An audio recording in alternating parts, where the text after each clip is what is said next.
Assalamualaikum warahmatullahi wabarakatuh. Yang kami hormati Ibu Dr. Eko Purwanti MPD selaku dosen pengampu mata kuliah strategi dan pengelolaan pembelajaran dan teman-teman yang saya banggakan. Pada kesempatan kali ini, kami dari kelompok 6 akan mempresentasikan materi terkait konsep belajar.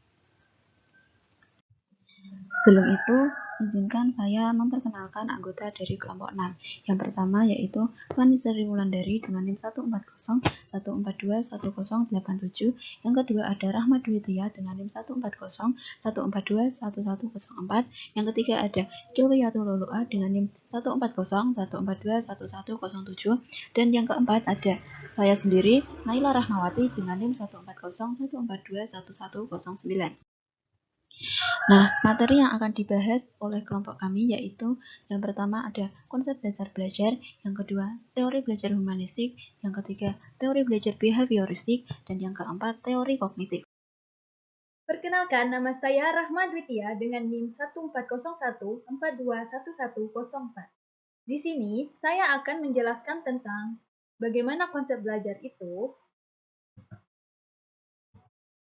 Seperti yang kita ketahui, konsep adalah suatu rancangan yang digunakan untuk merangkum dan menyederhanakan informasi. Sedangkan teori merupakan suatu rangkaian dari beberapa konsep yang memaparkan tentang informasi yang ada. Pada saat ini, sudah banyak ditemukannya teori belajar. Secara pragmatis, teori belajar bisa diartikan sebagai kumpulan prinsip atau prinsip umum yang saling berkaitan dan menjelaskan tentang beberapa penemuan dan fakta yang berhubungan dengan kegiatan belajar. Belajar merupakan suatu kegiatan yang dilakukan untuk merubah perilaku individu ke arah yang lebih baik dengan mendapatkan pengajaran atau ilmu dari orang lain. Teori dalam belajar ada 3. Yang pertama, teori behavioristik. Yang kedua ada teori humanistik. Dan yang ketiga adalah teori kognitif. Perkenalkan, nama saya Fani Sri Wulandari dengan NIM 14014211087. Saya akan melanjutkan materi tentang teori humanistik. Teori humanistik adalah suatu proses yang terjadi pada setiap individu yang melibatkan seluruh bagian atau domain yang ada dan tertuju pada masalah bagaimana setiap individu terpengaruh dan dibimbing oleh pribadi yang mereka hubungkan kepada pengalaman mereka sendiri, sehingga dapat membantu peserta didik untuk mengembangkan dirinya, yaitu dengan cara membantu masing-masing individu untuk mengenali diri mereka sendiri. Next. Terdapat tokoh pada teori belajar humanistik. Yang pertama, Arthur Combe. Arthur Combe berpendapat bahwa apabila kita ingin memahami perilaku orang, kita harus mencoba memahami lingkungan orang lain. Apabila kita ingin mengubah perilaku seseorang, kita harus mengubah keyakinan atau pandangan orang itu. Perilaku yang didik untuk menghitung dan menghubungkan subjek materi itu dengan kehidupannya. Next. Tokoh yang kedua adalah Abraham Maslow. Abraham Maslow, seorang teoritis kepribadian yang realistik, dipandang sebagai bapak spiritual pengembang teori dan kecakapan berbicara yang paling ahli bagi psikologi humanistik. Teori pendidikan humanistik yang diusung Maslow sejatinya menghendaki suatu bentuk pendidikan baru. Pendidikan yang diyakini akan memberi tekanan lebih besar pada pengembangan potensi seseorang, terutama potensi untuk menjadi manusiawi, memahami diri sendiri maupun orang lain, dalam mencapai pemuasan atas kebutuhan dasar manusia yang tumbuh ke arah aktualisasi diri. Next. Tokoh selanjutnya yaitu Carl Rogers. Dalam bukunya itu mempunyai kemampuan Freedom to Learn. Carl Rogers memperlihatkan sejumlah prinsip-prinsip belajar humanistik yang penting di antaranya.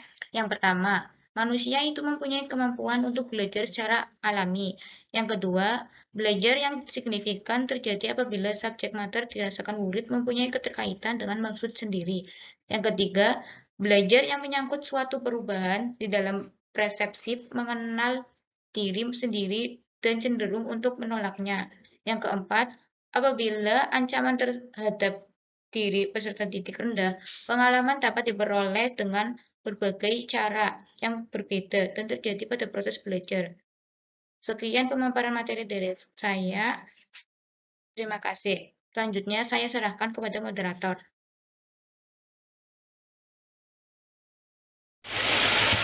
Baik, sebelumnya perkenalkan nama saya Hilwatul Lulua dengan NIM 14014211107. Di sini saya akan melanjutkan materi tentang teori behavioristik. Gagasan utama dari aliran teori behavioristik adalah dapat memahami tingkah laku manusia dengan diperlukan pendekatan yang objektif, mekanistik, dan materialistik. Teori behavioristik merupakan teori psikologi yang fokus terhadap perilaku nyata, guru bersikap otoriter, serta sebagai pengendali masukan dan perilaku. Adapun tokoh pemikiran teori belajar behavioristik. Yang pertama yaitu teori koneksionisme menurut Edward L. Thorndike. Teori belajar Thorndike disebut koneksionisme karena belajar merupakan proses dari pembentukan koneksi-koneksi antara stimulus dan respon. Yang kedua yaitu teori classical conditioning menurut Ivan Pavlov. Teori Pavlov merupakan teori belajar yang menggunakan hadiah dengan cepat ataupun lambat, maka akan menimbulkan perubahan yang kita kehendaki. Teori yang ketiga yaitu operant conditioning menurut Bruce Frederick Skinner. Teori pembiasaan perilaku respon merupakan suatu penguatan perilaku operan, baik positif maupun negatif, yang dapat mengakibatkan perilaku tersebut dapat berulang kembali atau menghilang sesuai dengan keinginan. Yang keempat yaitu teori behaviorisme. Menurut John B. Watson, manusia dilahirkan dengan beberapa refleks dan reaksi-reaksi emosional seperti rasa takut, cinta, dan marah. Semua tingkah laku lainnya terbentuk hubungan-hubungan stimulus, respon baru melalui conditioning. Yang kelima yaitu teori continuous conditioning menurut E.R. Guthrie. Teori Guthrie tidak menekankan hukuman karena tingkah laku manusia dapat diubah. Tingkah laku baik dapat diubah menjadi buruk, begitu pula dengan sebaliknya, dan kombinasi stimulus akan cenderung dengan kebiasaan. Terima kasih. Kita akan memaparkan materi mengenai teori kognitif.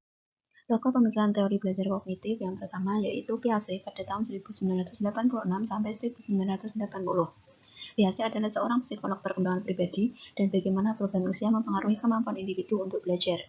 Piaget memakai istilah scheme secara unidisiplin dengan istilah struktur. Scheme adalah pola tingkah laku yang dapat diulang. Scheme berhubungan dengan refleks-refleks pembawaan, misalnya bernafas, makan, minum, dan scheme mental misalnya pola tingkah laku yang masih sukar diamati, atau sikap dan pola tingkah laku yang dapat diamati. Tokoh pemikiran teori belajar kognitif yang kedua yaitu Jerome Bruner pada tahun 1915. Bruner ialah pendapat dari Piaget yang menyatakan bahwa anak harus berperan secara aktif di dalam belajar di kelas. Untuk itu, Bruner memakai cara dengan apa yang disebutnya discovery learning, yaitu murid mengorganisasi bahan yang dipelajari dengan suatu bentuk akhir. Tokoh pemikiran teori belajar kognitif yang ketiga yaitu David Ausubel pada tahun 1918 sampai 2008. Teori belajar David Ausubel dikenal dengan pembelajaran bermakna.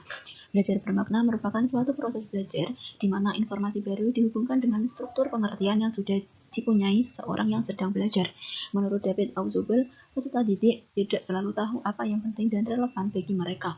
Oleh karena itu, peserta didik membutuhkan motivasi eksternal untuk memahami apa yang telah diajarkan.